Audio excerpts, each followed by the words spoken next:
guys, have you heard about the Scott Peterson case and the LA Innocence Project taking over his case? Well, it's making headways, and I've got to say, some of the information I just learned, I had no idea existed. Take a look. Article from News Nation. It's about Scott Peterson's case evidence questioned by a former fire investigator. This is very interesting and something I hadn't heard before. Scott Peterson, convicted in the murder of his wife and unborn son in 2004, has new court dates set 20 years later as the Los Angeles Innocence Project takes on his case. Currently in California's Mule Creek State Prison, Peterson has always maintained his innocence.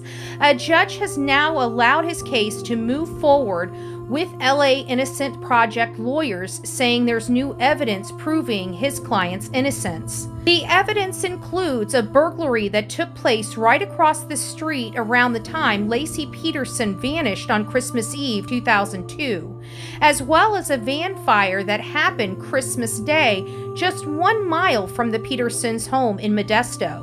Retired Modesto fire investigator Bryan Spitulski, one of the first responders at the fire, gave LA Innocence Project a declaration outlining his concerns about the van's possible connection to Lacey's disappearance after finding blood-like stains on a mattress in the back of the vehicle. By the time a documentary came on, I had these questions. I had this van information, and nobody was ever interested at that time of what I had known. Right. So it was very frustrating. But what do? I mean, you hope that the system works. Was there any follow-up that you were able to obtain reaching these people that were in charge? No, there wasn't an attempt, and no, they wouldn't have given me any answers anyhow. Being outside of the case at that time, I was no longer part of the file.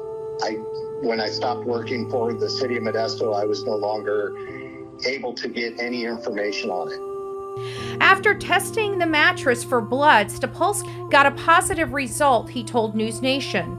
Spitulski then cut a separate section of the mattress for testing and gave it to the Department of Justice, which did not yield blood results. He said he waited days, then weeks, then years for someone to tell him what happened with the investigation. Peterson's next hearing is set for 9 a.m. April 16th via Zoom. Now we wait for these next set of court hearings, April, May, and July. Scott Peterson will appear via Zoom from this prison here behind me.